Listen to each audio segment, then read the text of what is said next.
As we all know, Obama has remained relatively silent during the Trump administration, and people have been calling on him to speak out against some of the terrible things that Trump has done during his administration. Now, a recent profile about Obama in Politico, written by Ryan Lizza, indicates that there are a few moments where Obama would feel compelled to speak out, namely when Bernie Sanders serves as a threat to the moderate Democrats. So let me give you the details. According to Lizza's piece, back when Sanders seemed like more of a threat than he does now. Well, you might want to rethink that too. Exactly. Obama said privately that if Bernie were running away with the nomination, Obama would speak up to stop him. So speaking up about Trump, it could go either way, 50-50. Bernie, wait a minute. We can't have it. I'm gonna throw away all neutrality to go after Bernie. We'll see, like it hasn't happened yet, and these are people close to the former president saying that that's what motivated him. But is anybody really surprised? I mean, look, there's people who will fake surprise, and there's Democrats all over cable news who say, oh my God, you're not allowed to say anything bad about Barack Obama, right?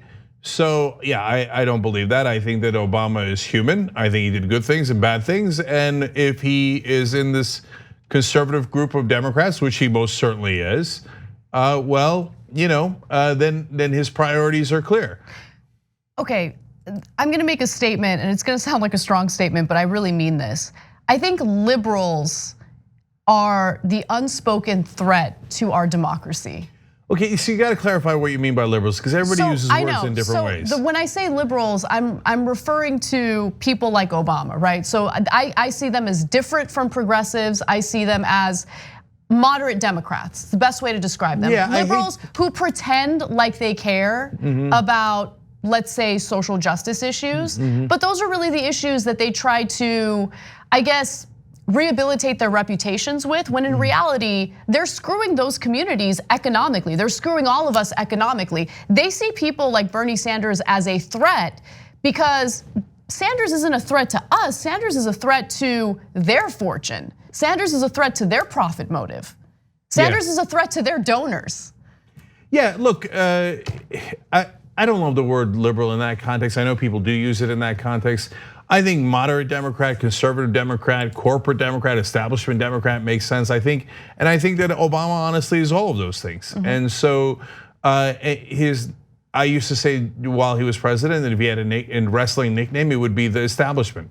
And so there's two quotes that he says he loves about from Martin Luther King. I thought, great, I can't. It's hard to find a Martin Luther King quote that I don't love. In fact, we've got some of them on our shirts, shoptyt.com. So one was the fierce urgency of now. I was like, really, Obama thinks about the fierce urgency of now? That probably depends on his audience. And then the second one was the arc of the moral universe is long, but it bends towards justice. So, well, I love that quote too, but what Obama means by that is, the arc is long. Let's not rush into anything. And those two quotes, in the way that Obama is using them, according to the Politico article and his top advisors and inside sources, is they're juxtaposed to one another. One is go act now, and the other is hold off, incremental change, right? So it's classic Obama. Yes. To get whatever you want. You want now, I'm a politician, I'll say now. You want long term, I'm a politician, I'll say long term. And whichever one you like, vote for me, okay? And so, but there is an answer to what Obama actually believes. He had one of those quotes embroidered in his Oval Office rug. That's right. Yeah. You want to guess which one? The one where you take really, really long. The incrementalism, yeah. Yes, not the fierce urgency of now. That is not embroidered anywhere in Obama's furniture. Of course. Okay. Yeah. So when he sees, and I'll tell you what the real issue here is, it's not just that Obama's an establishment Democrat, it's ego. So when he sees like people like Bernie Sanders who say, no, we can do big change right now. And Obama's whole thesis was tiny change. We can't do big change. If we could, I would have done it because I'm heroic. But since I didn't do it, I have to assume that it can't be done.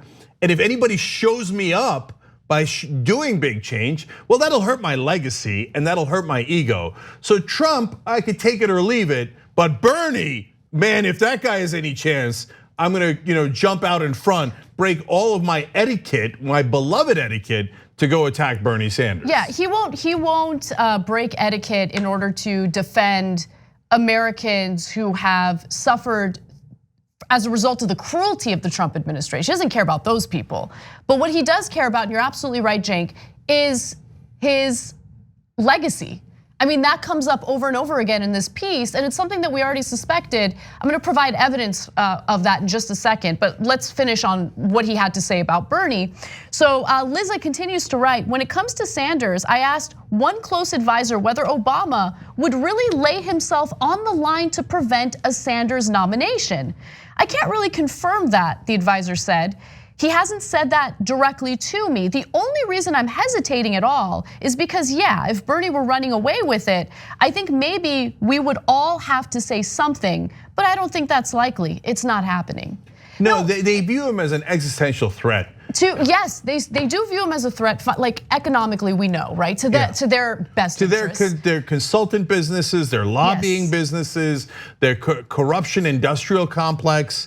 So that's why the advisor, not Obama, the advisor says, look, we would all have to do something. I mean, Trump, yeah, he's a pain in the ass and he's racist and he's a terrible person. But he helps Democrats raise money. And businesses chugging along, right? So consultants are getting paid even more. Lobbyists are making even more money. Corruption is at its height, not at its ebb. Bernie would actually do something about corruption. He actually fights for the little guy. Existential threat to anyone in corrupt Washington, D.C. Now, when it comes to Elizabeth Warren, it appears that Obama has mixed feelings, right? So he doesn't seem to see Warren as much of a threat, right? But he still sees her as a threat, especially when it comes to his legacy. So according to the piece, Obama's relationship with Warren is famously complicated.